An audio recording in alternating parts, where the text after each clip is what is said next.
अच्छा, इस ग्रुप में और सारी जो हैं टेडनाफिल है, सिल्डेनाफिल है, ये दवाइयाँ कैसे अलग हैं इससे? हाँ, तो जो सबसे पहले इस ग्रुप की जो मेडिसिन मार्केट में आई थी PDE5 इन्हिबिटर, वो सिल्डेनाफिल है।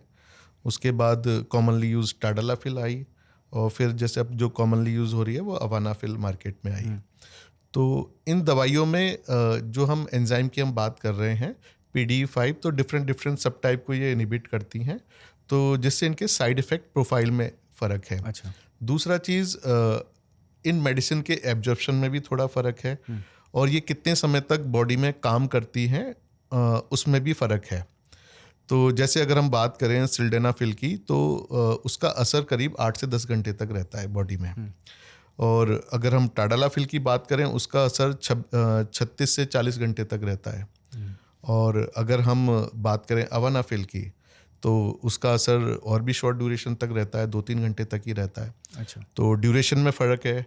और जैसे मैंने बताया एब्जॉर्प्शन में, हुँ, कि बॉडी में ये कैसे एब्जॉर्ब होती हैं। जैसे सिल्डेनाफिल अगर बॉडी में हमारे खाना मौजूद है, हमने अभी खाना खाया है, तो वो ढंग से एब्जॉर्ब नहीं होती, वो खाली पेट ज़्यादा एब्जॉर्ब होती है। हुँ, टाडालाफिल है कि आप उसको खाने के बाद भी ले लेंगे, खाना मौजूद है पेट में तब भी वो एब्जॉर्ब हो जाती है। और और अवानाफिल की बात करें तो आपने अल्कोहल भी ले रखा है तब भी वो एब्जॉर्ब हो जाती है। हुँ, तो इस तरह से इनके एब्जॉर्प्शन में डिफरेंट है। और इनका ऑनसेट ऑफ एक्शन हुँ, जिसकी हम बात करते हैं, जैसे सिल्डेनाफिल का असर आने में करीब 1.5 से 2 घंटा लग जाता है। हुँ, ऑनसेट ऑफ एक्शन मतलब जब आपने टैबलेट लिए और जब आप रिलेशन बनाने जा रहे हैं, जब आपको डिज़ायर्ड इरेक्शन हो रहा है नहीं हो रहा, उसको हम ऑनसेट ऑफ एक्शन समझ रहे हैं। तो सिल्डेनाफिल का 2 आवर्स है, और टाडालाफिल आधा घंटे में भी काम कर देती है।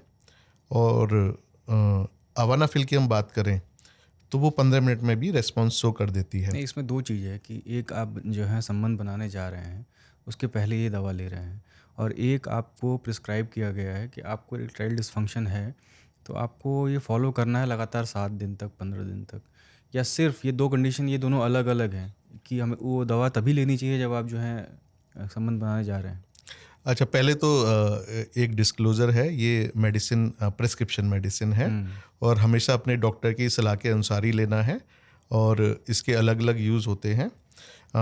और अगर बेसिक हम अगर डिस्कशन करें तो जैसे हम संबंध बनाने जा रहे हैं, कि जैसे अभी हमें इमीडिएटली संबंध बनाना है, कि सब चीज़ रेडी है, हम लोग रेडी हैं हुँ, पार्टनर के साथ, तो आप अवानाफिल लीजिए जिससे कि 15-20 मिनट में ही रेस्पॉन्स आ जाए। हुँ, अगर कुछ और अगर आपने अल्कोहल भी ले रखा है, हुँ, तो ओब्वियसली दूसरी दवाइयाँ आप नहीं ले सकते, उनके बहुत ज़्यादा साइड इफ़ेक्ट हैं और एब्जॉर्प्शन में भी हुँ, दिक्कत आएगी, तो आप अवानाफिल लेंगे।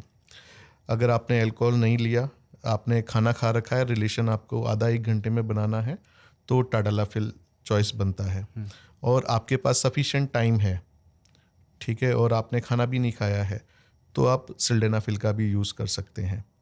तो ये डिपेंड करता है कि सिचुएशन कैसी है, और साइड इफ़ेक्ट भी सबके थोड़े थोड़े अलग हो जाते हैं। तो इस तरह से मेडिसिन की चॉइस डिफ़र करती है, और इनकी डोजेस भी डिफरेंट होती हैं। अच्छा, इरेक्टाइल डिस्फंक्शन क्या सर मेंटल समस्या अधिक मानते हैं आप इसको या फिजिकल है? अ, देखिए, इरेक्टाइल डिस्फंक्शन मेंटल और फिजिकल दोनों ही कॉजेज से होता है। वो पेशेंट टू पेशेंट डिपेंड करता है कि किस पेशेंट को क्या समस्या है। अगर हम यंग पॉपुलेशन की बात करें, यंग पॉपुलेशन जो मतलब 40 साल से कम उम्र में है, और इरेक्टाइल डिस्फंक्शन अगर उनको हो रहा है, तो इसमें साइकोजेनिक या मेंटल फैक्टर ज़्यादा होते हैं परसेंटेज में अगर हम बात करें।